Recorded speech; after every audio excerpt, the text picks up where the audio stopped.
Presiden Jokowi ini adalah presiden yang paling kacau. Bentar dulu. Hati-hati. Tarik dulu mohon. Nggak ada. Sembarangan Anda ngomong presiden paling kacau. Kita minta klarifikasinya, Bang. Kita minta klarifikasinya. Ketiga ini mau ikut cawe-cawe. Jangan Bukan, gitu harus ada ngomong. datanya, Bang. Presiden paling kacau, tarik dulu omongannya Ada dong. datanya, Bang. Tarik dulu omongannya. Waktu kita nggak ada, kita tahan dulu sampai di sana. Terima kasih. Iya, oke. Ya. Sebagai pribadi tidak salah, tapi acara itu di istana. Isu presiden sebagai saya tidak pernah protes Pak Jokowi menerima Bu Mega. Istana kan tapi di situnya bermasalah. Sebelum ini rutin Pak Presiden ketemu koalisinya, ya makan minum ngobrol politik di sana. Lu kagak ribut, kenapa sekarang lu pada nyinyir? Bingung gua. Itu dalam konteks 2024 nanti pilihan ini berbeda. Ya haknya presiden dong, karena koalisi atau enggak kan prerogatifnya presiden. Presiden Pas menyatakan pilihan sekarang lainnya. Nasdem sudah tidak di koalisi kita lagi. Itu yang dikatakan presiden, ingat dulu. Iya kan, soal 2024 itu urusan kita partai-partai, bukan urusan presiden. Bahwa seorang presiden di istana negara memakai fasilitas negara, minum-minum kopi. Kita jawab kalau Pokoknya gitu. tidak etis. Ya bener aja dong, satu. Yang kedua. Sekarang gini, Pak SBY berkali-kali diundang ke istana ngopi-ngopi ngeteh. Apa bedanya presiden kemarin Presiden minum-minum sama partai politik halal bil halal, Ya. bertemu berdiskusi ngomong politik dengan ketua-ketua partai koalisinya. Boleh saya sedikit? Hal yang sama dilakukan sedikit, ya? SBY dengan sedikit. Setda. Oke. Kalau dia nggak mencampuri, undang dong Anies masuk. Loh, kenapa? Dia sebagai Urusannya sama Anies Loh, apa? Loh, Emang dia partai politik? dia 10 tahun. Emangnya dia ketua umum partai politik?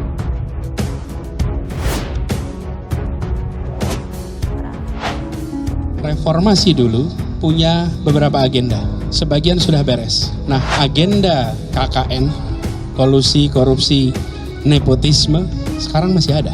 Dan seakan merebak secara pelan-pelan. Nah, ini yang harus dibereskan. Kalau Pak Anies bisa memberikan rumusan bagaimana itu tidak akan terjadi kalau dia jadi presiden, saya ikut milih dia. Kalau dia bisa jelaskan kepada saya, begini cara saya, kalau tidak akan terjadi korupsi selama saya memerintah, saya pilih dia, biar saya kader PDIP.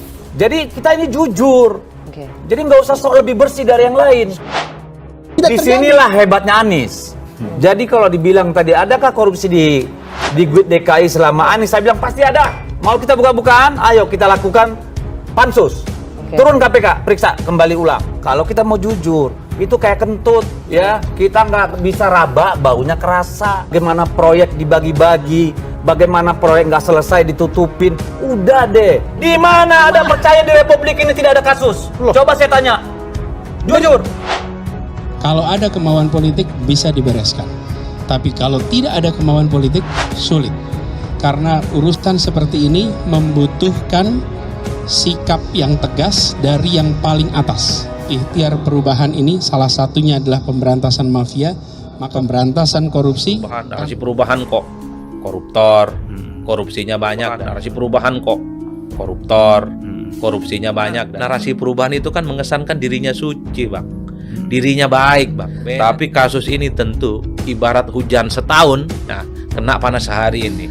Selesai barang. Tapi satu hal ya, bahwa kasus Pak Joni Plate ini tentu menjadi beban dan pukulan telak bagi partai politik yang ada di poros perubahan. Bukan hanya bagi Pak Surya Paloh, bukan hanya bagi Nasdem, bukan hanya bagi Anies, tapi PKS dan Demokrat agak sulit membangun narasi perubahan.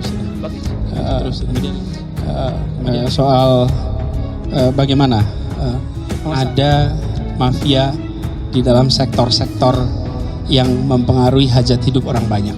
Ini bukan masalah baru bagi umat manusia. Kalau masalah, anak-anak mahasiswa ini semua udah tahu masalah. Mereka tahu tiap hari mereka bahas. Yang kita ingin dari dia itu, hope-nya apa? Which part do you want to change? How you gonna change it? In what way? Jangan kalau semua masalah Pak. Zaman Pak Jokowi banyak masalah, zaman Pak SBY banyak juga. Zaman Pak Harto apalagi. Ini kan ada namanya Anies Baswedan. Katanya mau pembaharuan. Kasihlah sama rakyat menunya. Apa yang mau diperbaharui? Kita itu bicara. Kalau orang bicara setengah kebenaran, menutupi kebenaran yang lain, itu sama dengan bohong. Jadi kita itu kalau bicara ya terbuka. Kami menghargai. Kita menegaskan, jangan sampai kita termasuk rombongan atau yang bisa berstatus mafia itu. Bahwa ikhtiar perubahan ini salah satunya adalah pemberantasan mafia, bahwa pemberantasan korupsi tanpa kompromi. Bagaimana mau berubah? Sekjen partai yang ada di poros perubahan itu korupsinya paling besar, Bang. 8, triliun, ini 8,3 T. Dan itu memukul secara signifikan, secara solid. Katakan tidak pada hal korupsi. Katakan tidak pada hal korupsi. Katakan tidak padahal korupsi. Katakan tidak padahal korupsi. Menteri Komunikasi dan Informatika atau Menkominfo Johnny G. Plate ditetapkan sebagai tersangka pada Rabu 17 Mei. Adapun penetapan tersangka ini lantaran Johnny terseret kasus dugaan korupsi penyediaan menara base transceiver station atau BTS 4G. Menanggapi hal tersebut, Nasdem partai yang menaunginya buka suara. Koalisi Perubahan untuk Persatuan yang mengusung bakal capres Anies Baswedan mulai memanas dan saling sindir. Sebelumnya, Partai Nasdem menyindir Partai Demokrat agar tidak cawe-cawe dalam pemilihan cawapres Anies Baswedan. Kita mempertahankan koalisi ini, ya, kalau berdasarkan sudut pandang Demokrat memang lebih cepat, lebih baik begitu dia. Fakta bahwa kemudian hari ini Mas Anies, ya, dalam survei itu nomor urut 3 kan tidak bisa kita abaikan. Wah, elektabilitas Pak Anies ini jatuh ataupun menurun. Coba dulu, Bung Jansen, diarahkan supaya itu bacalek itu pasang gambar Anies. Kan bagian daripada mensosialisasikan Pak Presiden kita, calon Presiden kita. Udahlah, kita sewa kamar hotel di mana berdua aja kita pulang sini. Nanti kita sampaikan kepada partai kita masing-masing. Tidak perlu lagi di ruang publik. Nanti strategi kita ketahuan orang gitu loh. Saya setuju. Usulan Nasdem, the sooner the better. Karena masa kampanye nanti cuma 75 hari. Yang jelas begini, hasil surveinya Mas Anies masih perlu suara di Jawa Tengah dan di Jawa Timur. Sehingga siapapun yang diusulkan mesti mampu menambah suara di Jawa Tengah dan di Jawa Timur. Suhu politik sudah mendidih, alih-alih makin gigih, koalisi justru makin ringkih. Berkali ditagih siapa cawapres paling sahih. Lobi sana lobi sini, setelah itu berselisih. Hati-hati dalam memilih, salah tunjuk bisa tersisih. Kemungkinan masih banyak terjadi. Betul. Loh, pertanyaannya sekarang bulan apa hari ini? Tetapi kita ingin yakinkan tidak ingin mengulur-ngulur waktu tentunya. Kalau hanya sekedar bersatu, cuman sekedar gimmick politik, saya khawatir koalisinya akan mudah rapuh. Buat apa kalau hanya sekedar mendeklarasikan tetapi pecah di tengah jalan? Betul? Sudah diumumkan tanggalnya. Tiba-tiba nggak jadi. Nah, problemnya sekarang kan, perjodohan yang dilakukan oleh partai politik ini seolah-olah ini semacam orang mencari jodoh, ya, yang ada di layar-layar infotainment itu. Kalau hanya sekedar jalan, ya kayak pacaran gitu, jalan bareng, nonton bareng, ke mall bareng, naik motor bareng, tapi nggak jadi. Yang kawin orang lain. Harusnya, gitu maksudnya. Aku yang di sana dampingimu dan bukannya, gitu lagunya katanya. Maksudnya daripada lagu itu ada, daripada nanti kita nyanyi lagu itu, kita ikhtiarkan bersama-sama dari sekarang sehingga kalau jadi beneran. Sepakat semuanya.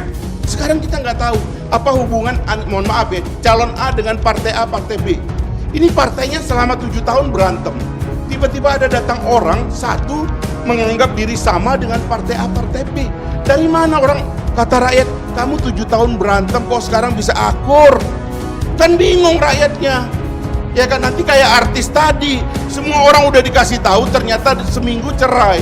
Kita bingung, kita udah nonton. Rakyat paling kecewa. Nah, ini yang harus dihentikan. Saya kira itu yang lebih penting ketimbang kita berkutat kepada yang sebentar mau bilang mau evaluasi lah inilah. Kalau mau dievaluasi ya itu kan harus evaluasi piagamnya, apa itu yang diharapkan. Sekarang saya rasakan tidak.